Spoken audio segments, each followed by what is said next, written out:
चाहे कहीं का भी वासी क्यों ना हो, ब्रह्मांड में कहीं का भी रहने वाला क्यों ना हो, इस दुनिया में जिसने भी महान काम किया है उसने सत्संग जरूर किया है। जलचर थलचर नभचर नाना, जे जड़ चेतन जीव जहाना, मति कीरति गति भूति भलाई, जब जही जतन जहां जही पाई, सो जानब सत्संग प्रभाव, लोकौ वेदन आनु पाओ। इसका मतलब ये होता है कि चाहे जल में रहने वाले हो, चाहे पृथ्वी पे रहने वाले हो, चाहे आकाश में विचरने वाले हो, संसार में जितने भी जीव हैं उनमें से कभी नहीं किसी ने भी किसी भी यत्न से अगर बुद्धि, कीर्ति, ऐश्वर्य, भलाई, बड़प्पन, पद प्रतिष्ठा अगर पाई है तो सत्संग का प्रभाव जानना चाहिए। लोक में और वेदों में ऐसी कथा है और दूसरा उपाय नहीं है। आप अन्वेषण करके देख लीजिए, जो सबसे बड़ा उद्योगपति है या करोड़पति है या पैसे वाला है, उसके जीवन में आप झांक करके देखेंगे तो मालूम चलेगा वहां पर भी सत्संग का प्रवेश है। सत्संग की बहुत बड़ी महिमा है। तो कहा है कि किसी भी माध्यम से क्यों न हो, तो जब जड़ चेतन, क्या कहा महाराज, जलचर थलचर नभचर नाना। अब जलचर में क्या थे, जैसे जलचर में जैसे जड़ जड़ जैसे मैनाक पर्वत है। तो इंद्र के भय से बचाने के लिए पवन देव ने समुद्र में ला करके उसको छिपा दिया था। सो पवन देव के संग से फिर समुद्र के संग से उसे सुमति उपजी और पवन सुत हनुमान जी को विश्राम दिया। तो जलचर थलचर यानी सृष्टि के प्रथम में क्या है, जल है, अब थल है, फिर नभ है। तो जलचर थलचर नभचर जो भी सुधरे हैं वो सत्संग से ही सुधरे हैं। चेतन जैसे मकड़ी है, ग्राह है, राघव मत्स्य है, सेतु बंधन होने पर समुद्र के समस्त जलचरों को सुमति उपजी। तो मकड़ी को हनुमान जी के स्पर्श ओम दर्शन से सुमति उपजी, तब उसने काल नेमी का कपट बता दिया, मुनि न हो ये निश्चर घोरा। ऐसे ही उसे लोक में भलाई मिली और दिव्य रूप धरकर वो देवलोक को चली गई, उसको सदगति मिली। ग्राह और गजेंद्र की कथा हम सुनते हैं, हे गोविंद राखो शरण, संग से उपजी, उसका पैर पकड़ने से मेरा उद्धार हो जाएगा, मुझे सदगति मिल जाएगी, ऐसा ग्राह को मालूम था। तो गजेंद्र के साथ साथ ग्राह का नाम भी विख्यात हुआ। राघव मत्स्य की मंजूषा में आप कौशल्या जी की जब कथा है, अब तब किस किस की कथा सुनाए, क्योंकि समय 10 मिनट का होता है। ऐसे थलचर में, जैसे थलचर क्या है, वृक्ष है, वन है, पर्वत है, तृण है, राम जी का दर्शन पा करके उनको भी सुमति उपजी है।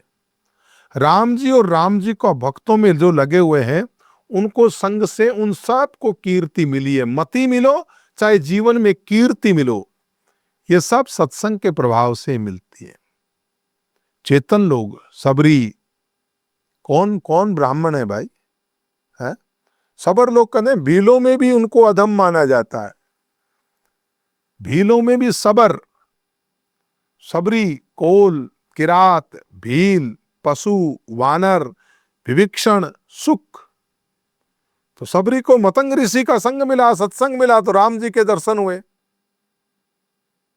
और राम जी के दर्शन की लालसा से पंपा सुर को शुद्ध करने की कीर्ति और राम जी के दर्शन तथा योगियों की दुर्लभ गति सबरी को मिली, नवदा भक्ति मिली। कोल, किरात, भील, वनवासी, ये जीव भगवान के संग से हिंसा, व्यापार छोड़कर प्रेम करने लगे। भरत जी जब भरत मिलाप करने के लिए जाने लगे तो भरत जी के साथ में जब अयोध्यावासी, उन्होंने कहा कि आप वनवासी लोग तो बहुत अच्छे हो। बोला अच्छे हैं नहीं, अच्छे हो गए हैं। जब से राम जी आए हैं तब से हमारी वृत्ति बदली है। हम किसकी सेवा करें, हम तो आपके कपड़े भी उतार के ले जाएं, ऐसे हैं। लेकिन मति कीरति गति भूति बलाई,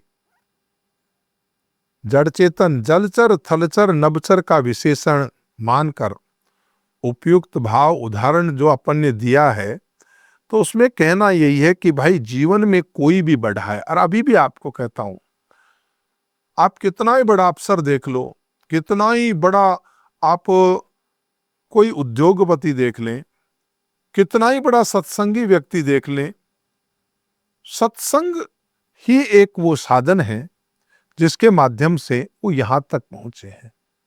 स्वतः सिद्ध योग होता है। उनके अंदर कहीं ना कहीं योग होगा, कहीं ना कहीं परमात्मा के साथ एकांत में बैठते होंगे, वो साधुओं का साथ जीवन जीते होंगे। मैं बताऊं, हमारे अशोक गहलोत साहब को मैं एक दिन देखा, सुबह 4 बजे से लेकर रात को 10 बजे तक। अब राजनीतिक जीवन है, धार्मिक जीवन नहीं है, लेकिन सुबह मॉर्निंग वॉक से लेकर के और नियमित रूप की एक दिनचर्या, लोगों से संवाद करना, ये सत्संग का प्रभाव ही तो है, मालूम चले न चले। तो मति कीर्ति, उनको कीर्ति मिली ना, पद प्रतिष्ठा मिली। हा? गति भूति भलाई, जब जेहि जतन जहां जे पाई। जिसने भी इस जीवन में उच्च पद को प्राप्त किया है, वो जरूर सत्संगी रहे हैं, चाहे वो कहीं के वासी क्यों न हो। जलचर थलचर नभचर नाना, जे जड़ चेतन जीव जहाना।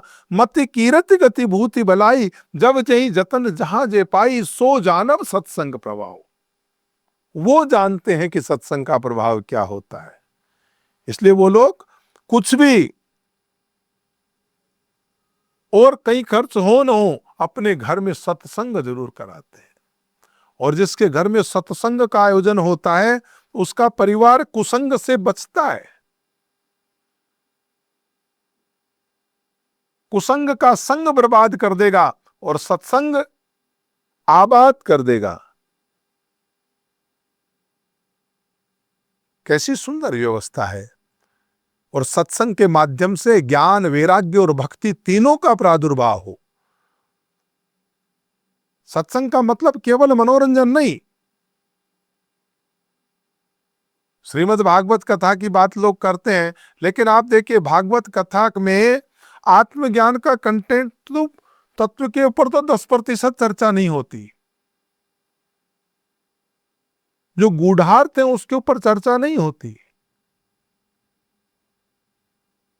मुझे आलोचना नहीं करनी चाहिए व्यासपीठ से, लेकिन कहूं कि श्रीमद् भागवत कथा ज्ञान और वैराग्य की उत्पत्ति के लिए है।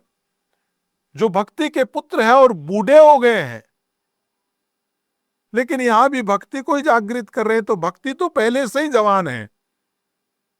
अब वहीं पे आप गीत भजन बजा रहे हो, मनोरंजन कर रहे हो, नाच रहे हो, कूद रहे हो, तो भक्ति को ही पुनः जवान कर रहा है, कब बना रहे हो। इससे ज्ञान और वैराग्य का बुढ़ापा दूर नहीं हो रहा है। तो आपके भीतर में व्याप्त जो ज्ञान और वैराग्य हैं, उन्हें जागृत आप नहीं करेंगे तो आप मति कीरति गति भूति भलाई प्राप्त नहीं कर सकते। आओ सत्संग करें और मति कीरति गति भूति भलाई, आप जीवन में खूब उन्नति करें, उच्च दशा को प्राप्त हो। इसी के साथ आज के इस एपिसोड का समापन करते हैं। कल पुनः सत्संग की महिमा के साथ आपसे इसी लेट्स माइक के कार्यक्रम सफलता की रामायण में मुलाकात होगी। आप सुन रहे थे let's mike more than radio. Follow कीजिए हमें हमारे सोशल मीडिया प्लेटफॉर्म्स पर। It's time for news. It's time for more than radio. Presenting the first radio news app, Let's Mike.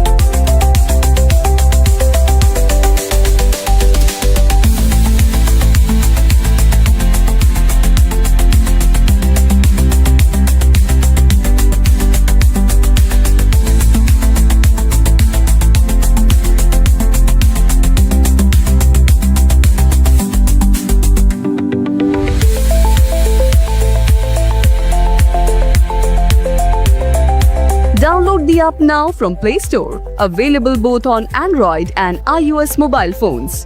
Follow us on YouTube, Instagram, Twitter, LinkedIn, Facebook, Telegram, WhatsApp, Snapchat. Let's talk, let's connect, and let's smile.